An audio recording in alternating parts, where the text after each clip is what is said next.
जय Hind. Welcome to दक्षिणा ई classroom. मैं मनीष सेवटा। बच्चों आज हम FST 36 का पेपर 2 डिस्कस करने वाले हैं। पेपर मीडियम लेवल का था, मतलब टफ भी नहीं था और बिल्कुल हल्का भी नहीं था, ठीक ठीक सा लेवल था।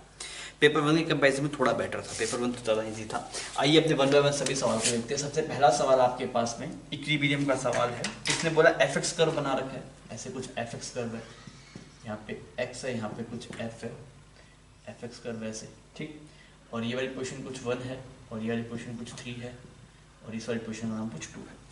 और सिमिलरली यहाँ पे एक यूएक्स कर्व आपके पास में बना हुआ है, u वर्सेस x। ये पॉइंट कुछ a है, ये वाला पॉइंट कुछ c है और ये वाला पॉइंट कुछ आपके पास में b है। अब आपको बोला गया कि यहाँ पे स्टेबल इक्विलिब्रियम कहाँ कहाँ पे है, स्टेबल इक्विलिब्रियम के बारे में आपसे पूछा है। तो अगर आप देखेंगे इस वाले पॉइंट में, यहाँ पे जैसे आप डिस्प्लेस करेंगे इसको तो फोर्स नेगेटिव डायरेक्शन में आएगा, इधर देखेंगे तो फोर्स पॉजिटिव डायरेक्शन में, मतलब ये वाला स्टेबल इक्विलिब्रियम है। This is stable equilibrium because F curve है, जहाँ पे फोर्स 0 होगा वही इक्विलिब्रियम है। ये वाला पॉइंट इक्विलिब्रियम नहीं है बिकॉज यहाँ पे फोर्स 0 नहीं है। इस 1 वाले पोजिशन पे देखेंगे this is unstable equilibrium. Similarly यहाँ पे आप देखेंगे this is stable equilibrium. UX curve है, यूएक्स कर्व एफएक्स कर्व में फर्क होता है ना, जहाँ पे फोर्स 0 होगा वहां पे, तो यहाँ पे तो जहाँ पे ये इसको कट कर रहा है उस वाले पॉइंट पे फोर्स 0 है और यहाँ पे जहाँ पे स्लोप 0 है वहां पे फोर्स 0 है। तो आप क्या बोलेंगे, द पार्टिकल है स्टेबल इक्विलिब्रियम एट पॉइंट 3, सही बात, एंड बी, सही बात। तो ए ऑप्शन सही हो गया। The particle has neutral equilibrium at point B and 2, B पे भाई स्टेबल इक्विलिब्रियम है, न्यूट्रल इक्विलिब्रियम नहीं है, तो बात गलत है। No power is delivered by the force at point 113 sorry. तो इन तीनों पॉइंट फोर्स 0 है, तो अगर फोर्स 0 तो पावर डिलीवर्ड भी 0 ही होगा। तो डी ऑप्शन में क्या बात की, the particle has list kinetic energy at point 1, list kinetic energy, इस वाले पॉइंट की बात कर रहा है ये। तो यार अगर आप काइनेटिक एनर्जी की अगर आप बात करेंगे तो देखिए ये आपके पास में कैसा इक्विलिब्रियम, अनस्टेबल इक्विलिब्रियम। इसका छोड़ेंगे तो और आगे जाएगा तो आपके पास में एनर्जी बढ़ेगी। तो यहाँ पे आप इस वाले पॉइंट पे आपके पास में काइनेटिक एनर्जी मिनिमम होगी ना, 0 होगी, क्योंकि वहां पे इक्विलिब्रियम तो रुका हुआ है वहां पे, तो आपके पास में वो 0 हो जाएगा। तो आपके पास में 3 ऑप्शन मैच करके, option A, C and D. Next हम चलते हैं बच्चों क्वेश्चन नंबर 2 के ऊपर। क्वेश्चन नंबर 2 में बोला गया कि एक एडजेसेंट एक ट्रायंगल है ABC और आइसोसेलेस ट्रायंगल है और मास m है और AB और AC की साइड लेंथ L है। ये O डैश के अबाउट रोटेट करता है और इनिशियली स्टेबल इक्विलिब्रियम पे है। ऐसे रखा गया यहाँ पे लैमिना ना, ऐसे रखा गया, this lamina is like this. ये साइड लेंथ है, ये वाली साइड लेंथ है, इसका मास कुछ m है आपके पास में, ठीक। ये ऐसे लाइन है, नीचे की तरफ ऐसे ग्रेविटी लगा है। अब आपने इसको यहां से छोड़ा, इस एक्सिस के अबाउट रोटेट करेगा। अब आपने क्या पूछा सबसे पहले, the maximum angular speed acquired by the lamina कितनी होगी। तो आप सोच के देखिए, इसका जो सेंटर ऑफ मास है, ये सेंटर ऑफ मास आप कैसे देख सकते हैं, ये आपके पास में ये जो लेंथ होगी ये 45 डिग्री होगी, तो कंप्लीट लेंथ आपके पास में होगी L/√2, ठीक। अब ये सेंटर ऑफ मास होता है, यहाँ से आपके पास में h/3 पे होता है, इस वजह से तो ये 2h/3 आ जाएगी, ठीक।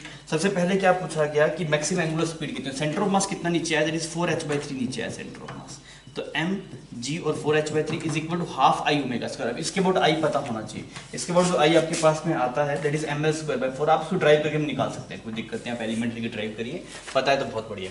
तो हाफ आई की जगह लिख दिया ml/4 मल्टीप्लाई ओमेगा स्क्वायर। इस m ने इसको मार दिया।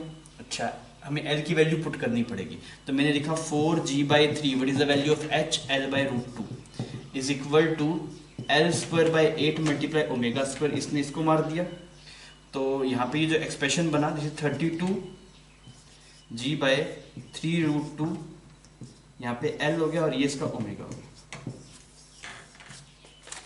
क्लियर। ऐसा कुछ आ रहा है। तो इसने कुछ कॉमन निकाला है, तो देखते हैं 16 कॉमन आ जाएगा इसमें, तो 4 बन जाएगा, 4√2 लिखा जा सकता है इसको, √2g डिवाइड बाय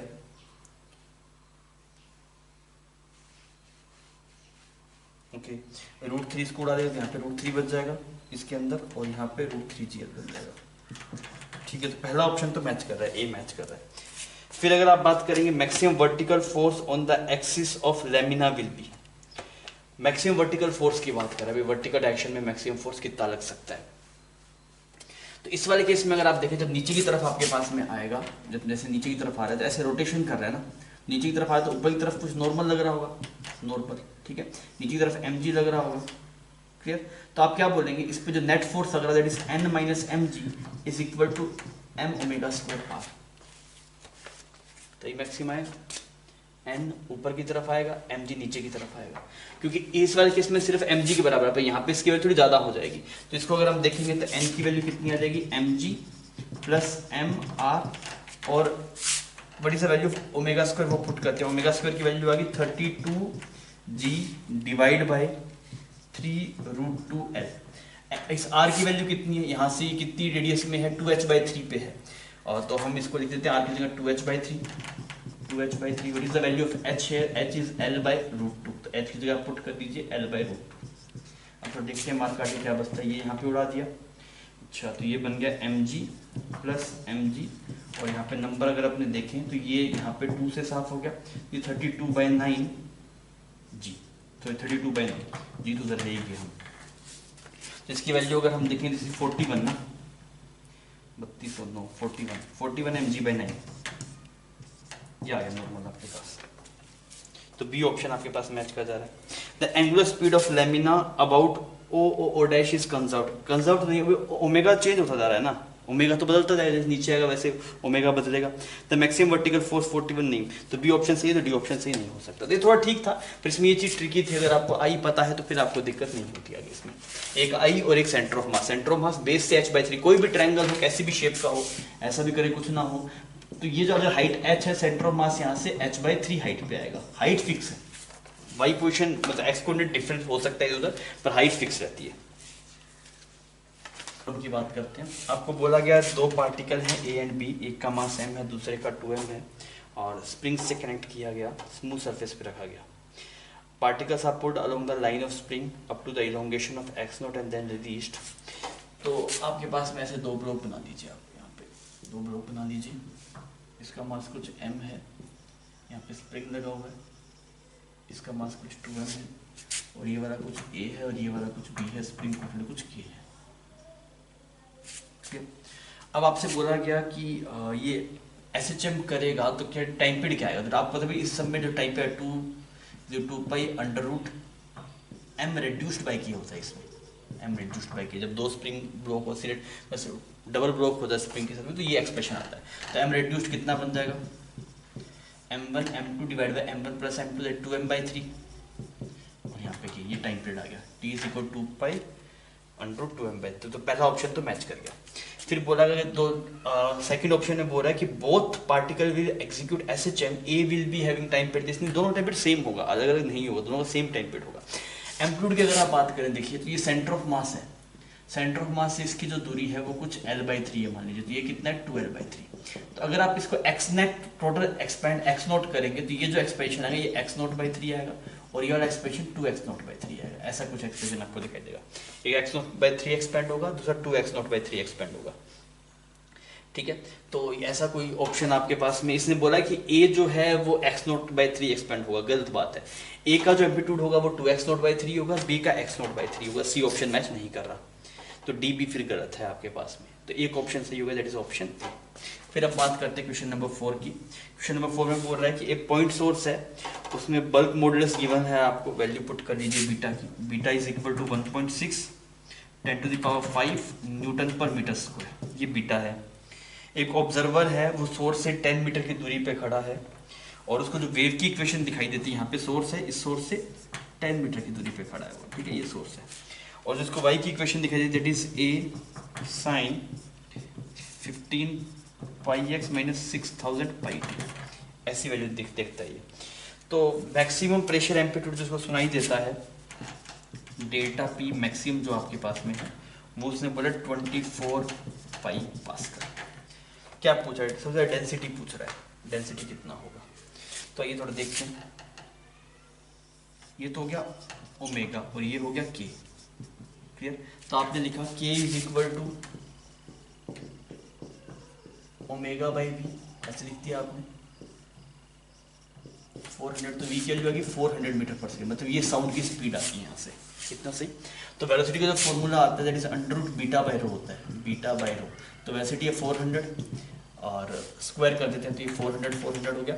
बीटा की वैल्यू पुट करी दैट इज 1.6 10⁵, और रो की वैल्यू हमें निकालनी है। तो ये वाली यहाँ पे आ गया 0 आपके पास में, 2 और 2 4 और 1 5, ये यहाँ पे साफ हो गया। तो रो की वैल्यू कितनी की 1 kg पर मीटर क्यूब भी आ रहा है यहाँ से। तो रो की वैल्यू आ गई 1, तो पहला ऑप्शन मैच कर गया। ए की वैल्यू उसने पूछी कि ए की वैल्यू कितनी होगी, तो हम क्या बोलेंगे, डेल्टा पी गिवन है, तो डेल्टा पी क्या होगा, beta S naught K, beta S naught K this is 24, ठीक है। तो what is the value of beta here, ये वैल्यू पुट करिए, that is 1.6 10 to the power 5, S naught की वैल्यू हमें निकालनी है, और के की वैल्यू हमें पता है that is 15 pi, this is 24 पाई के बराबर है ये। तो हमें एस नोट की वैल्यू निकालनी है, ऐसे कि एम्पलीट्यूड कितना है आपके पास, ये पूछा है ना। अब हमें इस एस नोट की वैल्यू निकालनी है, इस पाई ने इसको मार दिया,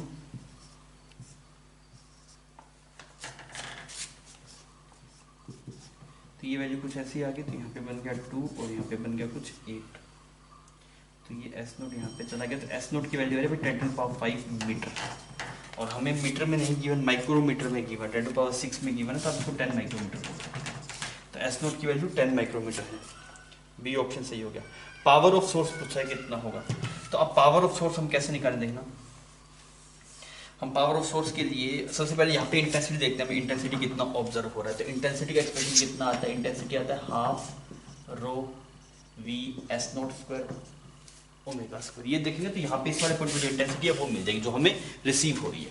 तो आप देखेंगे तो हाफ रो की वैल्यू कितनी है साल में 1, कैपेसिटी की वैल्यू कितनी है 400, S note square is 10 to the power divide by 10 to the power 12, S note square micro था, नीचे लेके 12 कर दिया। What is the value of, यहाँ पे इस ओमेगा की वैल्यू कितनी है 36 multiply 10 to the power 6 pi square, ठीक है। ये आपके पास में इंटेंसिटी है, ये ओमेगा की वैल्यू वहां पे डाल दी, ठीक है। Half rho V S note square और ओमेगा स्क्वायर की value 10 to the power 6 pi square, ये हो गया, ठीक है। ये आपके पास में इंटेंसिटी आ गई यहाँ पे। इसको थोड़ा सॉल्व करते हैं, तो ये वैल्यू कितनी बन गई आपके पास में 200। अच्छा यहाँ पे अगर हम देखें तो ये 6 7 8 9 10, तो यहाँ पे सिर्फ 100 बचा, ठीक। तो इंटेंसिटी जो आपको दिखाई दे रही है बच्चों, तो यहाँ पे तो ये 2 नंबर है, तो यहाँ पे 72 pi square divide by 100, 72 pi square by 100। अब हमें ये इंटेंसिटी नहीं पूछी यहाँ पे कितना ऑब्जर्व हो रही है, सोर्स की कितनी है, तो आप क्या लिखेंगे, सोर्स की मान लो कुछ पावर पूछे सोर्स की, मैं बोलूँ P naught divide by 4 pi R square, मतलब यहाँ पे सारी डिस में जा रहा है ना, P naught divide by 4 pi R square is equal to this I, तो आर की वैल्यू कितनी हो जाएगी आपके पास में 100, that should be is equal to 72 pi square divide by 100, इतना सही। अब हमें इसकी वैल्यू निकालनी है, थोड़ा देखते हैं सोल्व करके कुछ मिल रहा है क्या। पहले तो पाई क्यूब 100 से 100 कट गया, तो पी नोट की वैल्यू है 72 मल्टीप्लाई 4 मल्टीप्लाई पाई क्यूब, तो ये 8 288, P naught is 288 pi square watt. तो आपके पास में सी ऑप्शन मैच करेगा, 3 ऑप्शन मैच करेंगे, option A B and C, clear. Next बच्चों हमारे पास क्वेश्चन नंबर 5 है। आपको बोला गया 2 कैपेसिटर है, 1 माइक्रोफैराड का 2 माइक्रोफैराड का, उनको बैटरी से सेपरेटली चार्ज किया जाता है। तो हमने यहाँ पे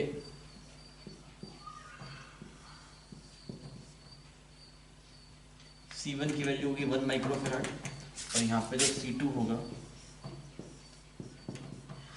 इसकी वैल्यू आएगी 2 माइक्रोफैराड, ठीक है। इसको same charge, same battery charge किया गया, तो इस पे अगर चार्ज कुछ क्यू आएगा तो ऑब्वियस इस पे कुछ 2Q चार्ज आएगा, समझ में आएगा, बिकॉज कैपेसिटर डबल है। अब इन्हों क्या बोला गया, they are discharge separately through equal resistance, तो इसको भी आपने डिस्चार्ज किया, तो इसकी कैपेसिटेंस कुछ C थी, चार्ज कुछ Q था R से, और इस पे कुछ कैपेसिटेंस 2C थी और चार्ज भी कुछ 2Q था, और इसको भी R से किया। अब क्या पूछा है, सबसे पहले पूछा था current in 2 discharging circuit is 0 at t is equal to 0, t is equal to 0 पे करंट 0 आएगा क्या, नहीं है। करंट की इक्वेशन क्या है, I is equal to I naught, तो I नोट हो जाएगी आपके पास में V बोल देते हैं ना, V की टर्म में है, तो ये V by R E raised power minus t by tau, tau कितना हो जाएगा RC, ये आएगा। यहाँ पे जो इक्वेशन बनेगी V by R E raised power minus t by 2RC, ऐसा एक्सप्रेशन आएगा। तो करंट तो t इज इक्वल टू 0 है, मैक्सिमम आएगा, कि पोटेंशियल डिफरेंस मैक्सिमम है ना कैपेसिटर के अक्रॉस, तो पोटेंशियल डिफरेंस कैपेसिटर के अक्रॉस मैक्सिमम है, तो वहां से आप जज कर सकते हैं इसको। तो ए वाला तो गलत हो गया, बी ऑप्शन में देखते हैं, the current in 2 discharging circuit at t is equal to 0 are equal but not 0, ये बात सही है, दोनों पे t इज इक्वल टू 0 पे जो करंट आ रहा हो वो सेम है, तो उनकी वैल्यू 0 नहीं है, बी ऑप्शन सही। The current in 2 discharging circuit at t is unequal, नहीं इक्वल है। फिर बोले C1 lose 50% of initial charge soon as compare to other one, तो इस पे जो चार्ज की इक्वेशन बनेगी वो बनेगी Q is equal to Q naught e raised power minus t by tau. अब आप कोई भी देखेंगे तो ये वाला चार्ज इसका हाफ होगा, ये बोला ना 50% करना, तो ये क्यू के क्यू बाई टू है, तो ये 1/2 हो गया, 1/2 is equal to e raised power minus t by two, तो यहाँ से आया ln2 is equal t by tau, तो टी जो टाइम जो लगेगा टाउ ln2 के बराबर रहेगा, जिसका टाउ ज्यादा है, टाउ किसका है, इसका टाउ ज्यादा है, अगर इसका टाउ ज्यादा है तो इसको भाई टाइम पे ज्यादा लगेगा, तो सही बात है, इसका 50% चार्ज जल्दी खत्म हो जाएगा, इसका थोड़ा लेट खत्म होगा, तो ए और डी, बी और डी दो ऑप्शन यहाँ पे मैच कर रहे हैं। फिर अब बात करते हैं क्वेश्चन नंबर 6 की। क्वेश्चन नंबर 6 में बोला गया एक बार मैग्नेट है, उसे नॉन यूनिफॉर्म मैग्नेटिक फील्ड में रखा गया, कोई भी कैसे बार मैग्नेट बना लीजिए, उसको नॉन यूनिफॉर्म मैग्नेटिक फील्ड में रखा गया, तो अब magnetic force acting on it may be non zero, बिल्कुल हो सकता है, बिल्कुल हो सकता है, होने को क्या है, आपके पास में इस वाली पोजीशन पे मैग्नेटिक फील्ड कुछ B1 है, यहाँ पे कुछ ऐसे B2 है, नेट कितना हो जाएगा, कुछ ना कुछ वैल्यू आ जाएगी फोर्स की, कुछ ना कुछ वैल्यू है, दोनों अगर अनइक्वल होंगे तो पॉसिबल है। इट में एक्सपीरियंस टॉर्क, हाँ टॉर्क एक्सपीरियंस कर सकता है, ऐसा हो सकता है इस पे फोर्स ऐसे, इस पे ऐसे, इस पे इधर फोर्स लग रहा है, इस पे इधर लग रहा है, तो ऐसे रोटेट कर जाएगा, बिल्कुल पॉसिबल है। Clear? It can have magnetic potential energy, हाँ हो सकती है, बट टॉर्क अगर संभव है तो एनर्जी भी संभव है, बिकॉज इसका पोटेंशियल है ना, कुछ घूमने का, वर्क करने का, तो एनर्जी हो सकती है। The magnetic force must be zero, क्योंकि नॉन यूनिफॉर्म में तो कुछ भी हो सकता है ना, तो ए बी सी तीन ऑप्शन सही है, पर डी में मस्ट बोल दिया तब उसके अंदर दिक्कत है। तो नेक्स्ट हम 7th प्रॉब्लम की बात करते हैं, तो आपको क्या है कि स्टॉपिंग पोटेंशियल वर्सेस 1/लैम्डा ग्राफ गिवन है, ऐसे ये मेटल 1 के लिए, मेटल 2 के लिए, और यहाँ पे ऐसे मेटल 3 के लिए, this is metal 1, this is metal 2, this is metal 3, और ये जो गिवन है ये वाली लेंथ कुछ L है आपके पास में, और ये वाली कुछ ऐसे 2L है, और ये वाली कुछ 3L है, मतलब कोऑर्डिनेट्स गिवन है, इसके L है, इसका 2L है, इसका 3L है, तो ये ग्राफ है स्टॉपिंग पोटेंशियल वर्सेस 1/लैम्डा का, जिसको ड्रॉ करते हैं, दैट इज SC/लैम्डा is equal to work function plus EV। ठीक, तो यहाँ पे 1/लैम्डा क्या बन गया, x बन गया, तो x multiply HC is equal W not E multiply Y, तो आपके पास जो y का एक्सप्रेशन आया, y मतलब ऐसा कुछ एक्सप्रेशन आपके पास में आ रहा है, तो इसको हम थोड़ा स्लोप की फॉर्म में अगर लिखना चाहें तो क्या बन जाएगा, देखना ये y बन जाएगा आपके पास में x HC by E minus W not, ये एक्सप्रेशन बन जाएगा आपके पास में। ठीक है, तो इसमें अगर हम देखें ऐसा कुछ आपका सिस्टम दिखाई दिया, सबसे पहले इससे क्या पूछा कि फ्लक्स की वैल्यू क्या है, फाई की वैल्यू उसने पूछा है, तो ये है आपके पास में फाई ना, ये वाला फाई है आपके पास में, मैंने सही किया, ठीक है, तो अगर मैं यहाँ पे y की वैल्यू को 0 कर दूं, y की वैल्यू को अगर मैं 0 कर दूं, ये y की वैल्यू में 0 कर दूं, मैं इन पॉइंट्स पे चला जाऊंगा, तो इस y की वैल्यू 0 कर देता हूँ, तो W नॉट किसके बराबर आ रहा है आपके पास, that is x HC by E, तो x कोऑर्डिनेट के प्रोपोर्शनल आ रहा है, मतलब इसका L है, इसका 2L, इसका 3L, तो वर्क फंक्शन जो रेशियो आएगा दैट इज 1:2:4, सो ये आपके पास 4 है, सॉरी दिस इज 1:2:4 हो जाएगा, तो पहला ऑप्शन मैच कर जाएगा, वर्क फंक्शन इसके प्रोपोर्शनल है, ये सब तो कांस्टेंट है, तो x कोऑर्डिनेट के प्रोपोर्शनल है, इसका x कोऑर्डिनेट 1 है, इसका 2 है, उसका 4 है, तो 1:2:4 हो जाएगा।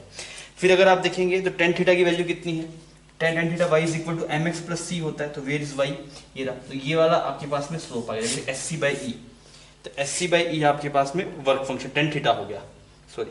फिर इसने क्या बोला, violet light colour can eject photo electron from 2 and 3, इसको कैसे श्योर बता सकते हैं आप, मतलब ये तो आपको पता ही नहीं ना वायलेट कलर की, इसका वर्क फंक्शन कैसा है, वो सब चीजें, क्योंकि आपके पास ऐसा एक्सप्रेशन है SC बाई E है आपके पास में, अब वो SC बाई लैम्डा कुछ है, उससे कैसे कंपेयर करेंगे, तो नहीं बता सकते जब तक आपको लैम्डा के बारे में बढ़िया से आइडिया ना हो। तो आपके पास में दो ऑप्शन सही हो गए, option A and option C. Clear?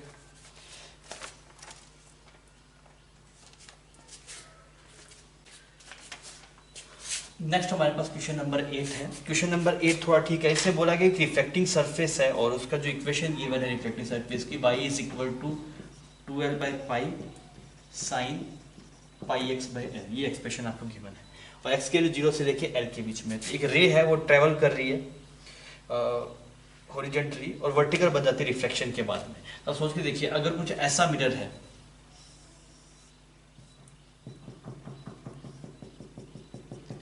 तो यहाँ पे ऐसे कोई रे ऐसे हॉरिजॉन्टली आ रही है और ऐसे कुछ वर्टिकल बन जाती है, तो ऑब्वियसली फिर ये वाला एंगल 45 डिग्री होगा, ये भी 45 डिग्री होगा, तभी तो ये संभव है। हॉरिजॉन्टली वर्टिकल जा रही है तो जो नॉर्मल होगा वो इसके बीच में से जाएगा। तो ये वाला एंगल अगर आप देखेंगे यहाँ पे जो स्लोप मिलेगा इस वाले कर्व पर, तो ये वाला एंगल 45 डिग्री होगा। तो हमें वो वाला पॉइंट ढूंढना है जहाँ पे स्लोप इसका 90 डिग्री होगा। तो मैंने D Y by D X करा, D Y by D X आपके से 1 के बराबर होना चाहिए बिकॉज वो tan थीटा है। तो इसको डिफरेंशिएट करेंगे तो क्या बनेगा, ये तो सेम का सेम लिख दिया 2l बाई पाई, साइन का डिफरेंशिएट बन गया कोस पाई एक्स बाई एल, और इसका मल्टीप्लाई अंदर टर्म पाई बाई एल। तो इसने इसको उड़ा दिया, 1 आ गया यहाँ पे। तो पाई एक्स बाई एल की वैल्यू 1/2 है। 1/2 मतलब this is cos 30 degree, sorry cos 60 degree ना आपके पास में, दिस बिकम π/3। तो एक्स की वैल्यू कितनी आ गई आपके पास में, l/3। तो एक्स का एक कोऑर्डिनेट आपके पास में यहाँ पे l/3 है। ठीक, सिमिलरली यहाँ से भी l/3 पे एक पॉइंट हो सकता है, सेम सिमेट्रिक ऐसा, उसमें ऐसे आएगा ऐसे जाएगा। तो l के 2 कोऑर्डिनेट हो सकते हैं, l और एक, फिर ये पूरा कितना बन गया आपके पास में, इसका अगर आप कर्व देखेंगे तो π/2 हो जाएगा ना। और यहाँ पे ये जो पोजीशन आएगा y की वैल्यू 0 अगर आपको करनी है तो पाई करना है इसको, तो pi x by L is equal to pi, तो x की वैल्यू l है, तो ये वाली लेंथ l है, तो दिस इज बिकम 2l/3। दो कोऑर्डिनेट आएंगे, एक तो l/3 कॉरस्पॉन्डिंग आएगा, एक 2l/3 की कॉरस्पॉन्डिंग आएगा। तो b और d दिखाई दे रहे हैं, y कोऑर्डिनेट थोड़ा चेक कर लेते हैं। ये वाली वैल्यू आप उठा के यहाँ पे डाल दीजिए इसमें, तो y की वैल्यू कितनी आ जाएगी 2l/पाई साइन π/l, और x की वैल्यू कितनी है l/3। इसने इसको मार दिया 2l/पाई और साइन 60 डिग्री कितना देगा √3/2, कितना देगा l√3/पाई, l√3/पाई। तो आपके पास में बी और डी दो ऑप्शन मैच कर जाएंगे। ठीक है, फिर हम बच्चों पैराग्राफ में चलते हैं, discussion number 9 and 10। Photo electric effect का सवाल है। इसने बोला कि in a photo electric effect setup a point source of light having power this, यहाँ पे सोर्स है, उसकी पावर कितनी है 3 × 3.2, this is 3.2 multiply 10 to the power -3 watt, emit a mono energetic photon of energy 5 electron volt. तो एक जो single photon की एनर्जी है यहाँ पे Sc/λ, it is 5 electron volt आपके पास में है। The source is located at distance 0.8 metre from centre of, यहाँ से इसकी कोई दूरी पे एक कोई मेटल सरफेस कुछ पड़ा है। ठीक है, तो ये दूरी 0.8 मीटर है। ठीक है, इसका जो वर्क फंक्शन है वो गिवन है, वर्क फंक्शन कितना है इसका 3 इलेक्ट्रॉन वोल्ट, और जो इसकी रेडियस है, radius is equal to 8 × 10 to the power -3 metre. तो ये बहुत छोटी है इससे कंपेरिजन में। तो efficiency of photo electron is 1 of every 10 to the power 7 incident photon. तो मतलब एफिशिएंसी जो आपके पास में आ गई, तो वो मतलब 10 to the power 7 गिरेंगे तब जाके एक मिलेगा। तो एफिशिएंसी कितनी 1/10 to the power 7, आप मतलब इतना रेशियो इसमें मल्टीप्लाई करना है आपको। फिर आइसोलेटेड सब न्यूट्रल है, कुछ दिक्कत नहीं है। सबसे पहले नंबर ऑफ फोटोन एमिट कितने होंगे, number of photo electrons emitted कितने होंगे, तो ये तो थोड़ा सा कैलकुलेटिव बन गया। सबसे पहले आप यहाँ पे देखिए भी फोटोन्स कितने निकल रहे हैं, तो आप बोलेंगे that is 3.2 × 10 to the power -3 watt is equal to किसके बराबर हो जाएगा, ये एक सिंगल फोटोन की एनर्जी कितनी है 5 इलेक्ट्रॉन वोल्ट ना। तो n0 मल्टीप्लाई 5 इलेक्ट्रॉन की जगह आ गया 1.6 × 10 to the power -19, इतना सही। इसने इसको उड़ा दिया, यहाँ पे 2 आ गया, तो n0 की वैल्यू जो आई है 2/5 और 10 to the power 19 ऊपर चला जाएगा 16 बन जाएगा। इतने फोटॉन्स आपके पास में एमिट हो रहे हैं। अब इसके ऊपर कितने गिर रहे हैं वो थोड़ा चेक करो। इस पे जो गिर रहे होंगे नंबर ऑफ फोटॉन्स फॉलिंग,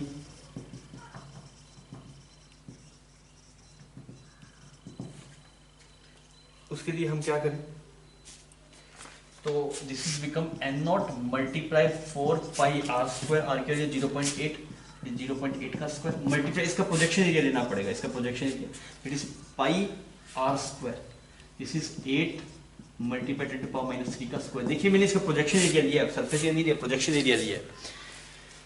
तो ये कुछ बन जाएगा n0 और नीचे बन गया 4 मल्टीप्लाई 0.8 मल्टीप्लाई 0.8 और यहाँ बन गया 8 10 to the power 6। तो ये वाली वैल्यू अगर हम देखें तो ऊपर जाके 100 बन गया, इसने इसको यहाँ पे उड़ा दिया और यहाँ पे आपके पास में 4 एक नंबर बचा। आप n0 की वैल्यू उठा के यहाँ पे डालते हैं। n0 की वैल्यू आप लिखिए 2/5 10 to the power 16 divide by 4 और यहाँ पे 10 to the power -6 और एक ही यहाँ पे था आपके पास में 2 आ, तो 10 to the power -4 हो जाएगा ना। तो ये वैल्यू कितनी बन गई आपके पास 10 to the power 12। ये इतने फोटोन्स गिर रहे हैं। अब जो एमिशन होगा वो बोला कि भी इतने फोटोज के तब एक इलेक्ट्रॉन एमिट होता है, तो नंबर ऑफ इलेक्ट्रॉन जो एमिट होंगे तो उसके लिए इसको डिवाइड करना पड़ेगा, इस नंबर को 1/10⁻7 से, 10⁻7 से डिवाइड करना है। तो 2/5 मल्टीप्लाई 4 10⁻12 डिवाइड बाई 10⁻7, तो ये कितना बन गया 7 और 5 बन गया, यहाँ पे 10⁻5 आ गया, और इसमें अगर एक उड़ा दें तो 10⁻4 बन जाएगा।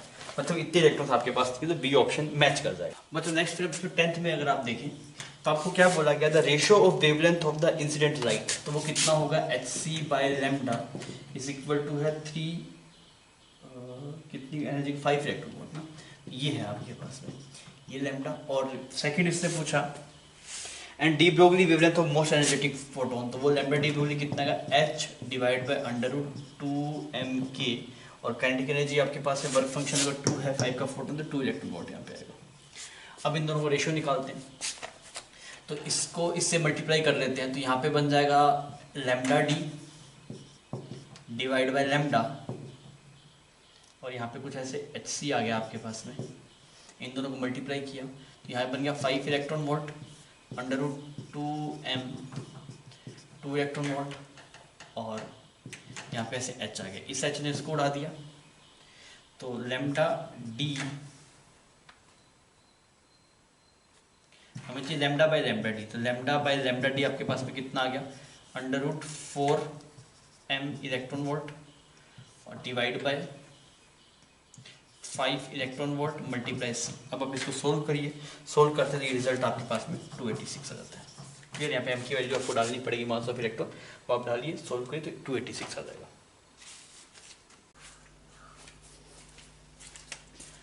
बच्चों फिर हम चलते हैं पैराग्राफ में, that is question number 11 and 12। आपको बोला गया कि सॉलिड स्फीयर है वो इनिशियली रेस्ट पे था और उसको ट्रक के ऊपर रखा गया था। आप ऐसे मानिए एक प्लैंक के ऊपर रखा गया, ट्रक को एक प्लैंक मान लीजिए, और ये प्लैंक ऐसे चल रहा है इस तरह वेलोसिटी v0 से, इसके ऊपर आपने एक स्फीयर को रखा, इनिशियली रेस्ट पे था, इनिशियली इसकी वेलोसिटी कुछ नहीं थी। तो अगर आप इस वाले पॉइंट पे बैठ के ऑब्जर्व करें यहाँ पे, क्योंकि इसका एक्सेलेरेशन 0 है ना, इस पे नेट कोई एक्सेलेरेशन नहीं, कॉन्स्टेंट वेलोसिटी से मूव कर रही है प्लैंक, तो इस पे बैठ के अगर आप ऑब्जर्व करेंगे तो आपको क्या दिखाई देगा, इनिशियली इसकी वेलोसिटी कुछ ऐसी थी और फाइनली ये कुछ इसके रिस्पेक्ट में रोल करता हुआ इसको दिखाई दे रहा है, मान लीजिए कुछ मतलब मैं इसके फ्रेम में बैठ के करना चाह रहा हूँ। अगर आप चाहें ग्राउंड फ्रेम में तो आप ग्राउंड फ्रेम में कर सकते हैं। तो मैं इसके रिस्पेक्टिव फाइनल वेलोसिटी कुछ देखो, पहले इनिशियल एंगुलर मोमेंटम दिखा है, तो इनिशियल एंगुलर मोमेंटम है mv0r, तो फाइनल अगर आप देखेंगे तो यहाँ पे कुछ इसके रिस्पेक्ट में रोलिंग दिखाई देनी चाहिए, तो रोलिंग दिखाई देगी तो ऐसा कुछ घूमेगा और आगे की तरफ चलेगा, तो किसके बराबर आ जाएगा mvr प्लस i ओमेगा। ये क्या सॉलिड स्फीयर है 2/5 mr² मल्टीप्लाई ओमेगा, ये इसके रिस्पेक्ट में बात चल रही है, इसके रिस्पेक्ट में तो ये ऐसा लग रहा है फ्लोर के ऊपर ही चल रहा है, तो ये आपके पास में ओमेगा जो होगा वो v/vr लिखा जा सकता है, v को ओमेगा लिखा जा सकता है। तो आप यहाँ पे लिख सकते हैं mv0r is equal to mvr, इसको भी आप लिखिए 2mvr। तो यहाँ जो वेलोसिटी आपके पास में 7/5 mvr is equal to mv0r, इसने इसको मार दिया तो v की वैल्यू होगी 5v0/7, इस वेलोसिटी चलता हुआ दिखाई देगा, जिस ये जो फाइनल वेलोसिटी बनेगी इसकी वो इस तरफ आएगा 5v0/7, पर ये इसके फ्रेम में है। अगर आप ग्राउंड फ्रेम में देखेंगे तो आपको इसे नीचे उतरना पड़ेगा, तो ग्राउंड फ्रेम में इसकी जो वेलोसिटी दिखाई देगी, ये वेलोसिटी इसमें ऐड करूंगा तो ये बन जाएगा 2v0/7 ऐसा दिखाई देगा। ओमेगा आप निकाल सकते हैं, यहाँ से जो ओमेगा आएगा वही ओमेगा दिखाई देगा, ओमेगा कुछ ऐसा था और ओमेगा ऐसा ही रहेगा आपके पास में, तो ये ओमेगा बन जाएगा आपके पास में दैट इज 5v0/7r। तो इससे पूछा वेलोसिटी कितना आएगा 2v0/7, उससे ओमेगा तो पूछा ही नहीं। फिर पूछा कि अगर आप रेडियस को डबल कर देंगे तो मास और रेडियस का कोई इंपैक्ट ही नहीं है इसके अंदर, वो सब कट जा रहा है, तो अगर आप मास को डबल कर देंगे तो उससे कोई इंपैक्ट इसके अंदर नहीं पड़ेगा। क्लियर, नेक्स्ट आगे बढ़ते हैं। Question number 11-12। नेक्स्ट हम बढ़ते हैं क्वेश्चन नंबर 13 पे। क्वेश्चन नंबर 13 में क्या बोल रहा है, एक पर्सन है वो pulling, person is pulling a mass 1/11 kg from ground as shown in the figure on a fixed rough hemispherical surface up to the top of the with the help of the right initiative। ठीक है, तो यार ऐसा कुछ कर रहा है ये, यहाँ पे इसके ऊपर यहाँ पे कोई बॉल है, उसको ऐसे खींच के ऐसे ऊपर की तरफ लेके जा रहा है। तब आप देखिए इस वाले बहुत सोच लेके जानते हैं, इस वाले केस में अगर आप देखेंगे तो यहाँ पे ये वाला एंगल कुछ मैं थीटा मान लेता हूँ, तो अगर थीटा होगा तो ऐसे एक एंगल इंक्लाइंड बना लेता हूँ, ये वाला कितना 90 - थीटा हो जाएगा। तो अगर इस वाली गिवन पोजीशन पे थी ये बोल, तो दो फोर्स लग रहा हुआ, एक तो M G sine 90 minus theta, तो एम जी कोस थीटा हो जाएगा, ठीक है। और एक फ्रिक्शन भी लग रहा होगा आपके पास में नीचे की तरफ, that is mu M G cos theta, तो कोस 90 माइनस थीटा क्या हो जाएगा, साइन थीटा हो जाएगा। नेट जो पुलिंग फोर्स आपके पास में होगा जो उसको रिक्वायर्ड होगा किसी पोजीशन पे, that is M G cos theta plus mu M G sine theta, और ये फोर्स हो गया। तो अगर इसमें वर्क डन देखेंगे तो वर्क डन कितना जाएगा, एफ मल्टीप्लाई डिस्प्लेसमेंट, डिस्प्लेसमेंट कितना जाएगा, आर डी थीटा, तो वर्क डन आ जाएगा M G cos theta plus mu M G sine theta multiply R D theta, ठीक है, ये आपके पास वर्क डन आ जाएगा। अब हम इसको इंटीग्रेट कर देते हैं, तो एम जी कोस थीटा का इंटीग्रेशन क्या हो जाएगा, एम जी आर बाहर आ गया, एम जी आर कॉमन रह गया, कोस थीटा का इंटीग्रेशन हो गया आपके पास में साइन थीटा, और लिमिट कहाँ से, ये साइन थीटा बन गया, ठीक है, एक बार लिख देते हैं पहले, और ये बन गया आपके पास में minus mu cos theta, sine theta का माइनस कोस थीटा होता है, लिमिट्स लगाइए 0 से लेके पाई बाय 2 तक, वैल्यू पुट करिए एम जी आर, ये तो 1 बन गया आपके पास में, ये 0 बन गया, अब 0 पुट करिए, 0 पुट करेंगे तो ये वाला 0 हो गया, और वो वाला माइनस म्यू हो गया आपके पास में ना, माइनस म्यू क्लियर। तो म्यू की वैल्यू कितनी है आपके पास में 0.1, तो हमें साइन थीटा का integration minus of cos theta ना, और जब इसको माइनस करेंगे तो फिर माइनस तो माइनस प्लस हो जाएगा, तो ये आपने बनाया, तो आप सबसे पहले ये वैल्यू पुट करी, फिर माइनस करके ये लिखेंगे तो ये प्लस बन जाएगा आपके पास में, ऐसा कुछ आ गया। तो m की वैल्यू तो है आपके पास में 1/11 जी, r की वैल्यू कितनी है सवाल में 1 मीटर है, इससे कोई फर्क नहीं पड़ना, तो म्यू की वैल्यू 0.1 है, नेट बन गया फिर 1.1, तो यहाँ पे 10 आ गया, इसको मार दिए, ये 7 हो गया, तो 1 आ रहा है आंसर आपके पास, तो 1 इसका सही जवाब हो जाएगा, क्लियर। नेक्स्ट अब बात करते हैं क्वेश्चन नंबर 14 की। तो आपको बोला कि एक फिगर है, उसमें ए बी एक रोड है, वो फिक्स है, उसमें एक स्लीव है, उसका मास 9 kg है, वो रोड इसमें मूव कर रहा है, और पुली से जाता है, इस तरफ मास 25 kg लगा हुआ है,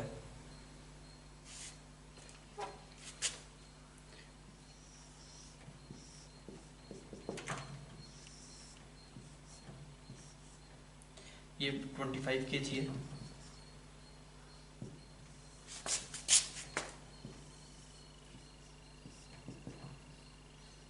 यहाँ पे एक स्लीव है, इनिशियली इस वाले पॉइंट पे थी और अब फाइनली कुछ इस वाले पॉइंट पे, तो ये वाला एंगल आपके पास 53 डिग्री है,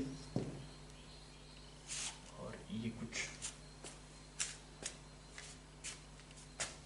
ये वाला एंगल को 37 डिग्री है, सवाल में गिवन है, ठीक है। तो हमसे क्या पूछा गया, यहाँ पे जब ये पहुंचेगा तो इसकी स्पीड कितनी होगी, ये वो पूछ रहा है, तो ठीक है, तो हम बोलते हैं कि सबसे पहले देखते हैं कि ये लेंथ कितना चेंज हुआ, ये वाली लेंथ आपके पास में 3/2 है, तो अगर ये 3/2 है तो आप इसको कुछ L1 बोल दीजिए, कुछ L2 बोल दीजिए, तो आप क्या लिखेंगे 3/2 divide by L1 is equal to sine 37, तो साइन 37 आपके पास में आ गया 3/5, तो L1 की वैल्यू कितनी आ गई आपके पास में, दैट इज 5/2 मीटर। L2 अगर हम देखें तो मैं क्या लिखूँगा 3/2 divide by L2 is equal to sine 53, sine 53 हो गया 4/5, ठीक है। तो L2 की वैल्यू कितनी आ रही है आपके पास, इतना कुछ आ रहा है, ठीक है। तो जो चेंज इन लेंथ है डेल्टा L वो कितना है, L2 L1 माइनस L2, तो 5/2 माइनस 15/8, तो इसको एलसीएम लेते हैं, तो ये 8 एलसीएम आ गया, 5/8 मीटर, तो वर्क डन बाय ग्रेविटी कितना आएगा, m जी h की जगह कितना आएगा 5/8 इज इक्वल, दो वेलोसिटी है, हाफ, इसकी वेलोसिटी कुछ v0 मान लीजिए, इसकी वेलोसिटी कुछ v1, इसकी कुछ v1 बोल दो, इसकी कुछ v2 बोल दो, ठीक है।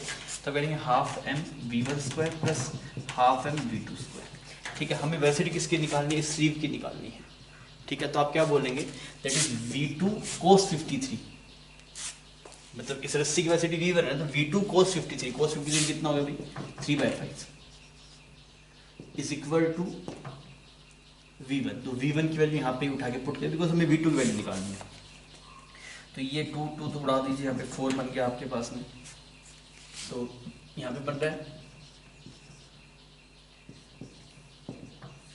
और m की वैल्यू कितनी है सवाल में, इस m की, अच्छा एक m डिफरेंट है, एक m आपके पास में 25 है और ये वाला कुछ 9 है, तो V1 की जगह ये वैल्यू पुट करो तो आपने क्या लिखा 25, V1 की जगह हो गया 9/25 V2 स्क्वायर, प्लस यहाँ पे ये भी बन गया 9 V2 स्क्वायर, तो इसने इसको उड़ा दिया, ये बन गया 18 V2 square is equal to 125 G/4। ठीक है, तो हमें V2 की वैल्यू निकालनी है। ठीक है, तो V2 की वैल्यू कितनी आ गई, under root of 125 G/4 multiply 18, ऐसा कुछ आ रहा है। तो सॉल्व करते हैं, तो ये कुछ 10 मान लीजिए इसको, तो ये 2 हो गया, यहाँ पे 5 आ गया, और इसको अगर हम सॉल्व करें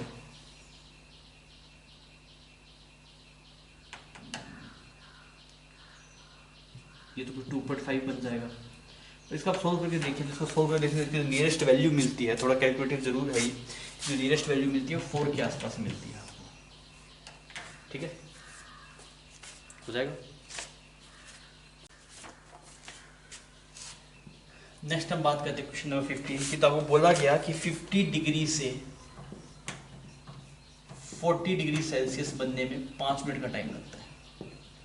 ठीक, तो आपसे बोल रहा है सराउंडिंग टेम्परेचर गिवन 20, तो नेक्स्ट 5 मिनट में कितना टेम्परेचर डिके होगा। तो 40 डिग्री से बोल लीजिए, मान लीजिए कोई थीटा बन गया अगले 5 मिनट के अंदर, तो थीटा की वैल्यू कितनी है, सराउंडिंग टेम्परेचर गिवन है आपको कितना 20 डिग्री सेल्सियस, तो 50 - 40 divided by 5 minute multiply some constant, मतलब ये न्यूटन लॉ ऑफ कूलिंग ही है ना कि rate of fall of temperature is directly proportional to temperature difference.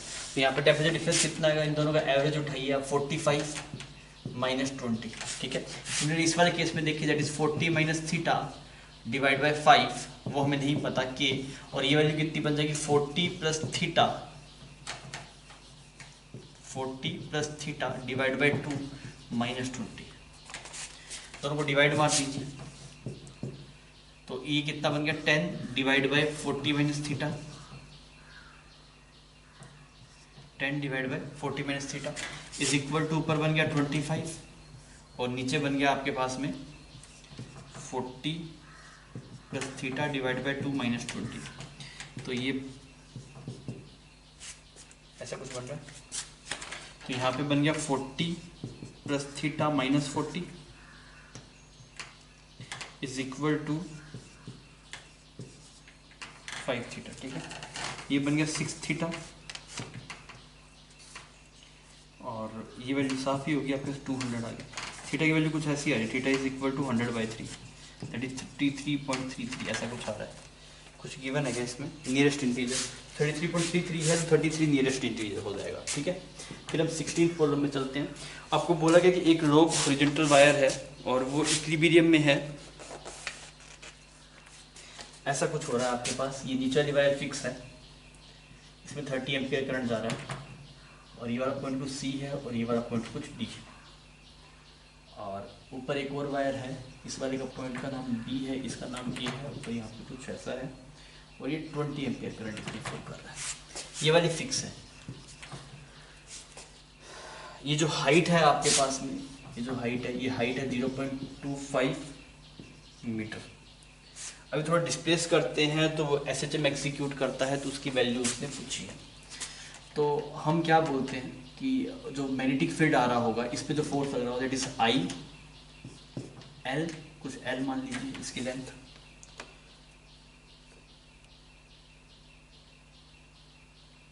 ठीक है, आई एल, और मैग्नेटिक फील्ड की वैल्यू कितनी है, म्यू0 आई डिवाइड बाई 2 पाई 0.25, ये था, इसके वजह से मैग्नेटिक फील्ड दिखती है। ये किसके बराबर होता है, mg के बराबर होता है, बिकॉज इसकी वजह से जो मैग्नेटिक फील्ड आपके से बाहर की तरफ है, जिसकी वजह से फोर्स एक ऊपर की तरफ लग रहा है, मैग्नेटिक फोर्स नीचे की तरफ mg रहता है। इनिशियली इक्विलिब्रियम ऐसा था आपके पास में।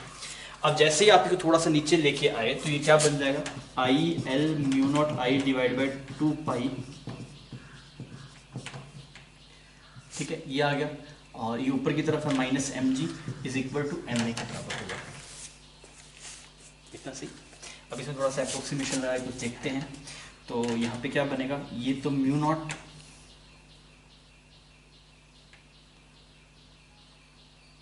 इसकी लेंथ कुछ l है, म्यू0 आई, ये सब 2 पाई बाहर आ गया आपके पास में, और 0.25 भी बाहर आ गया। तो यहाँ पे क्या बच गया 1 minus X divide by 0.25 raised to power -1 minus M G is equal to M. ठीक है, अब ये वाली वैल्यू आपके पास में एम जी के बराबर है, ये वाली वैल्यू किसके बराबर है, एम जी के बराबर है। तो ये क्या बन जाएगा, ये बन जाएगा एम जी, आप बाइनोमियल अप्रोक्सीमेशन आएगा तो +1 आएगा, फिर वो वहाँ पे कैंसिल हो जाएगा, बन जाएगा M G X divide by 0.25 is equal to M, इसने इसको उड़ा दिया। तो ये वाली वैल्यू क्या बन गया 4g, तो ओमेगा कितना आएगा √4g। एक्सीलरेशन x के प्रोपोर्शनल है तो ये SHM बनेगा, तो ओमेगा 4g आ गया। तो टाइम पीरियड कितना आ जाएगा, टाइम पीरियड आ जाएगा 2 पाई बाय ओमेगा, ऐसा एक्सप्रेशन बन जाएगा। ठीक है, अब √g आपके पास में अप्रोक्सीमेटली पाई के बराबर ही आता है, तो ये अप्रोक्सीमेटली 1 हो जाएगा। डन, तो आपके पास में 16th का आंसर 1 हो जाएगा। अब हम चलते हैं क्वेश्चन नंबर 17 की बात करते हैं। क्वेश्चन नंबर 17 में बोला एक इंडक्टर है 4 हेनरी का और एक कैपेसिटर के अक्रॉस से कनेक्ट किया गया। जो मैक्सिमम चार्ज है कैपेसिटर पे वो 20 माइक्रोकूलम हो सकता है, तो मैक्सिमम करंट कितना हो, तो ऑब्वियसली जो कैपेसिटर की मैक्सिमम एनर्जी है वो कितनी है, Q0² 2C, किसके बराबर हो जाएगा हाफ L I मैक्स का होल स्क्वायर। तो Q0² कितना आएगा आपके पास में 200 multiply 200 divide by 2C, C की वैल्यू कितनी है 10 microfarad is equal to half L की वैल्यू कितनी है 4 मिली हेनरी। डन, तो ये माइक्रो यहाँ पे साफ हो गया आपके पास में, ये यहाँ पे 100 आ गया और ये यहाँ पे 10 आ गया। क्लियर, तो ये कितना बन गया 2000 multiply 10 to power -6 multiply 2000 divide by 4 is equal to I²। Clear, तो ये इतना पूरा उड़ा दिया आपने और ये बन, तो I की वैल्यू आगे बन दिया। ठीक है, तो हमने क्या किया, जो मैक्सिमम एनर्जी कैपेसिटर की थी वो सारी की सारी इंडक्टर को दे दी, क्योंकि उसी इंस्टेंट पे आपके पास में मैक्सिमम करंट आएगा। लास्ट क्वेश्चन कर रहे हैं, दैट इज क्वेश्चन नंबर 18। आपको बोला गया 2 डिजिट बॉल है और 1 मीटर पे है और जो एंड्स दिखा रखे हैं ये वाला 100 डिग्री सेल्सियस के कॉरस्पॉन्डिंग है और ये वाला आपके पास में 0 डिग्री सेल्सियस कॉरस्पॉन्डिंग है। और एक लेटर है, इसको ऐसे इसमें रख दिया, दोनों बोर्ड्स के बीच में नीचे टेम्परेचर 0 डिग्री था। It is found that when the system reaches the steady state the supporting force can be removed and limited friction, मतलब एक बार सवाल वापस पढ़ लेगा। 2 rigid walls of and distance 1 metre, ये डिस्टेंस कुछ 1 मीटर है, एक्ट ऐसे is a wire 100 degree. Okay इधर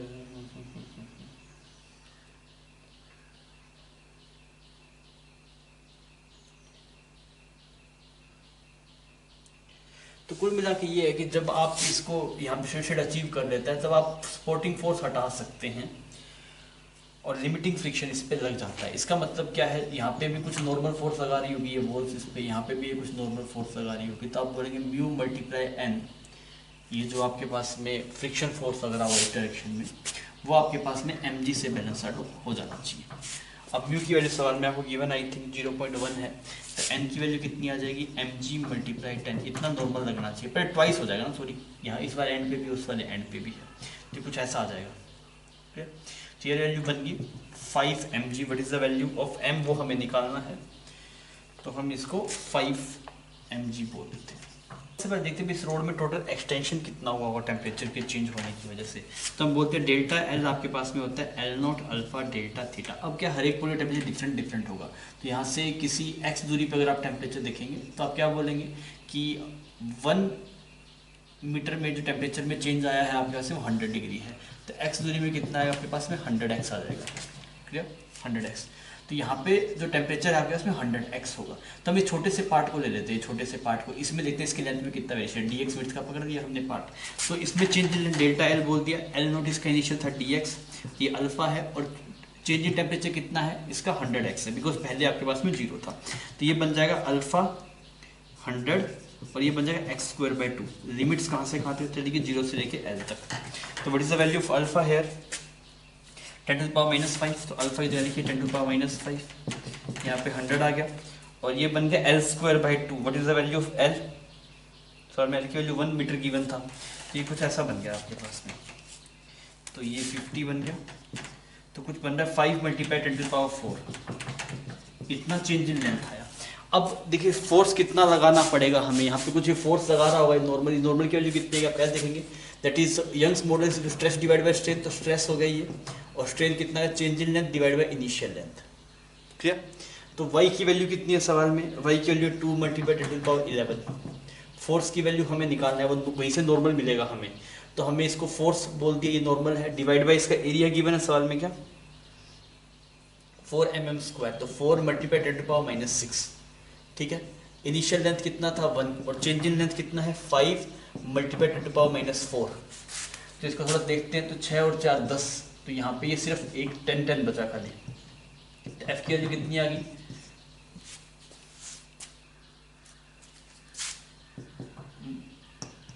मल्टीप्लाई 2 ऐसा कुछ आ रहा है नहीं, ठीक है मल्टीप्लाई 2, ये इसी समझ में आ रहा है। मैंने यंग्स मॉडुलस को लिखा, force divide by area, area की वैल्यू सवाल में गिवन है 4 mm² 10⁻�6 कर दिया, चेंज इन लेंथ यहाँ से आया मेरे पास, इट इज 5 मल्टीप्लाई 10⁻⁴ और इनिशियल लेंथ था 1 मीटर। तो यहाँ से हमने ये देखा 6 और 4 10 इधर कटा, तो ये 10 बचा, तो ये 20 मल्टीप्लाई 20 दैट इज 400 न्यूटन आपके पास से फोर्स आ जा रहा है। अब फोर्स 400 न्यूटन आ जा रहा है, तो इसको यहाँ पे नॉर्मल की वैल्यू पुट कर लीजिए, 400 इज इक्वल टू ये कितना आ गया 5 m मल्टीप्लाई g, इसको 10 लिख दीजिए, तो यहाँ पे m की वैल्यू आ गया आपके पास में 8 kg, मतलब जो रोड का मास होगा वो आपके पास में 8 kg होगा। क्लियर? तो ये सवाल अच्छे थे। तो इस वाले पेपर की अगर आप बात करते पेपर अच्छा था as compare to first paper. I hope आपको सब सवाल समझ में आ गए होंगे। ओके बच्चों, थैंक यू फॉर वॉचिंग।